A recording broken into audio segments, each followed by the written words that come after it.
Hello বন্ধুরা, আপনারা কেমন আছেন? আমি খুব ভালো আছি। চলুন আর বেশি না দেরি করে ভিডিওটি শুরু করা যাক।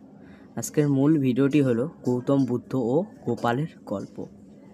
অনেক বছর আগে এক গ্রামে থাকতো এক বালক। তার নাম ছিল গোপাল।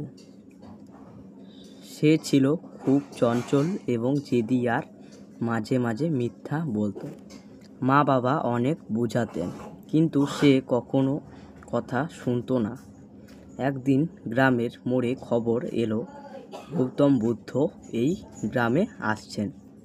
তিনি জ্ঞানী, শান্ত, মধুর ভাষায় কথা বললেন। তার কথা শুনলে মন বদলে যায়। সবাই খুশি হয়ে গেল। গোপালও কুত্তাকুতি নিয়ে মায়ের হাত ধরে গেল বুদ্ধদেবকে দেখতে। বুদ্ধদেব শান্তভাবে বসে আছেন, চারপাশে শিষ্যরা। তিনি সকলকে শান্তভাবে বললেন, কেরমা আস্তবের মতন মিথ্যা বিশেষ মতো যে সত্য ও ধৈর্য রাখে সে আলো পায়। গোপাল শুনে হাসল। এইসব কথা বলে কি হবে? মিথ্যা বলেও তো আমি মজা পাই। বুদ্ধদেব তাকে ডাকলেন, তুমি কি কিছু জানতে চাও? গোপাল বলল, আপনি বলেন, মিথ্যা বলে সেটা কি খুব খারাপ? বুদ্ধ হেসে বললেন, তুমি চাইলে একটা কাজ করে দেখো। আগামী 7 দিন তুমি শুধু সত্য বলবে, কোনোভাবেই মিথ্যা বলবে না। তারপর আমার কাছে এসো। গোপাল একটু দ্বিধায় পড়ল, কিন্তু সে চ্যালেঞ্জ নিতে ভালো লাগলো গোপালের। সে বলল, ঠিক আছে, 7 দিন সত্য বলবো। দিন কেটে গেল। প্রথম দিন সে মিথ্যা বলতে গিয়েও থেমে গেল। দ্বিতীয় দিনে বন্ধুরা বলল, চলো বাজারে চল। বলল, মা তোমায় খুঁজছে। কিন্তু গোপাল বলল,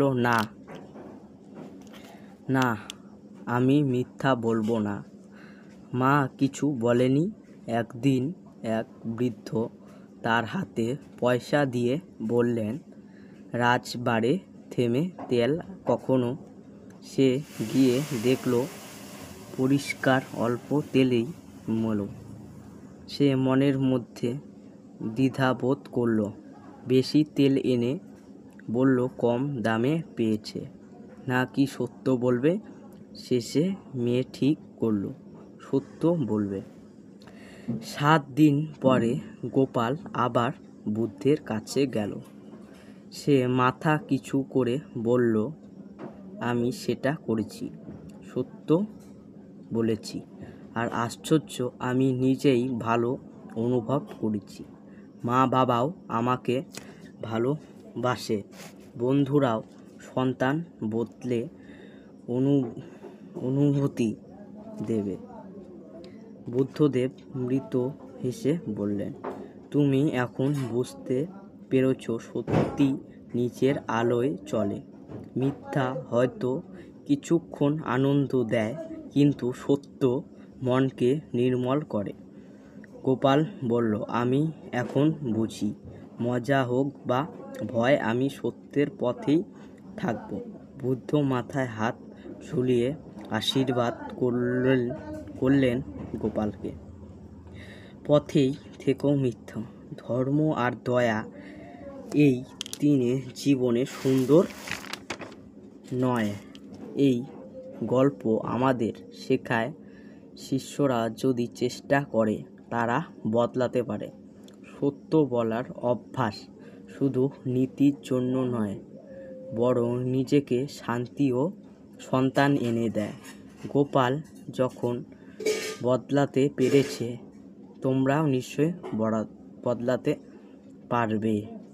তেমনি আমরাও পারি, যদি সত্য, দয়া ও ধর্মকে আপন করে নিতে পারি। গৌতম বুদ্ধের এই কাহিনী থেকে শিখলাম আমরা, জীবনে মিথ্যা কখনো বলো না। যা বলবা সত্যি বলবা, কখনো মিথ্যা কাউকে বলবা না। কাউকে লোভ দেখায় মিথ্যা বলে তোমার কিন্তু নিজেরই বড় একটা ক্ষতি হবে। তো চলুন, ভিডিওটি যদি ভালো লেগে থাকে তাহলে অবশ্যই আমার চ্যানেলটিকে একটি লাইক দিয়ে সাবস্ক্রাইব করে দেবেন, আর পাশে থাকা বেল আইকনটি অল করে দেবেন। আর আমার অন্য সব গৌতম বুদ্ধের গল্পগুলি যদি না দেখে থাকেন তাহলে আমার চ্যানেলটিকে অবশ্যই দেখবেন, আর অবশ্যই কিন্তু আমার চ্যানেলটিকে সাবস্ক্রাইব করে দেবেন। পরবর্তীতে এরকম বুদ্ধদেবের কাহিনী নিয়ে আরও বড় বড় ভিডিও আনবো 10-12 মিনিটের। ততক্ষণের জন্যে